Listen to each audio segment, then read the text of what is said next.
What if I told you there's a web browser out there with hundreds of millions of users that most people have never even really thought about? Well, today we're going to dive into a real hidden giant of the internet. And the craziest part, it's probably on your phone right now.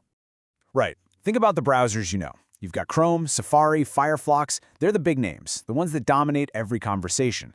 But there's another player in the game, one with a user base that's just massive, yet it somehow flies completely under the radar. 400 million. And get this, that was the estimated number of monthly users way back in 2016.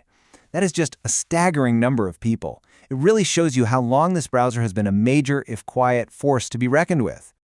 So what is it? It's Samsung Internet. Yep.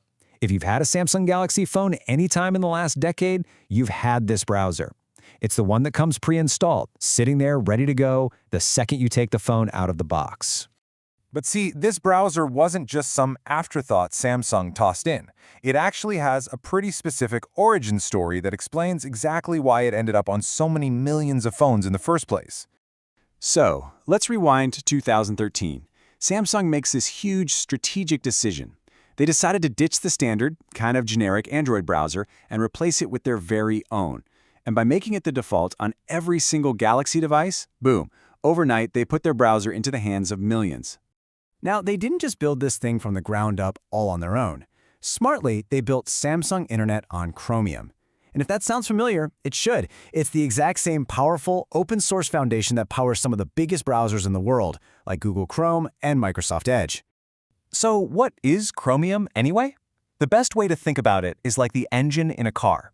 It's the core piece of tech that does all the heavy lifting. Drawing the web pages, keeping things secure, making sure everything is fast. By building on Chromium, Samsung basically guaranteed their browser would be speedy, reliable, and compatible with the modern web from day one. Okay, so being the default is one thing. That gets you on the phone. But what makes people actually use it? Well, as it turns out, this browser is absolutely packed with cool features you might not even know are there. First up is Secret Mode. This is Samsung's version of private browsing, and it's basically like putting on a digital invisibility cloak. No history gets saved, no cookies, no data. It's a totally clean slate for those times you need a bit of extra privacy. Now here's where things get really cool, because it taps right into your phone's hardware. It's called Biometric Web Login. This lets you use your phone's fingerprint sensor or even an iris scan to log into websites. Think about that. No more typing in those super long, complicated passwords. And this is a huge one, especially for anyone who likes to customize their experience. It supports content blockers. This means you can actually install third-party ad blockers and other privacy extensions. That gives you a level of control that, frankly, a lot of other mobile browsers just don't offer. Speaking of experience, you know that feeling when your browser just starts to feel sluggish, like it's wading through mud? We've all been there. But the good news is, there's usually a really simple fix for it. So here's what happens. Over time, your browser saves a bunch of images and files. It's called a cache, so it can load pages faster the next time you visit. But ironically, when that cache gets too big, it can actually start to slow things down. By just following these few simple steps to clear it out, you can often give your browser a really noticeable speed boost.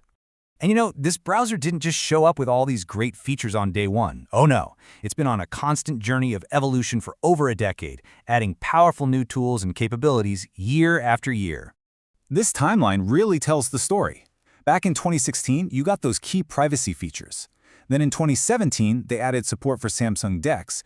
That's the feature that lets you plug your phone into a monitor and get a full desktop experience. By 2019, they were serious about privacy with smart anti-tracking. And lately, it's all been about making it work seamlessly across all your Galaxy devices. All right, so we've established it's a powerful browser with this huge built-in audience. But where does it actually stand in the real world? How does it stack up against the competition? Well, the data gives us a pretty clear picture. According to the folks at StatCounter, as of late 2023, Samsung Internet was holding down just over 3.5% of the entire global mobile browser market. Now, at first glance, 3.5% might not sound like a world beater. But let's be clear, in a market this massive, that percentage represents millions and millions of users all over the world. It's a really significant slice of the pie, and it just goes to show you the incredible power of being the default app on a device. Okay, so we've looked at the history, we've gone through the features, we know its place in the market, so what does this all mean for you? Is it time to maybe reconsider the default browser you use every day? I think the main takeaway is this. Samsung Internet isn't just another generic browser. It's a highly specialized tool. It's built from the ground up to integrate deeply with Samsung hardware, and it has this incredibly strong focus on privacy, speed, and letting you customize your experience. It's designed specifically for the phone it's running on. And that really just leaves us with one last question to think about. We all do it. We accept the default apps on our phones without even giving it a second thought. But knowing what a specialized browser like this can offer, it kind of makes you wonder, doesn't it? Is your default browser really the best one for you? It might just be time to explore the options.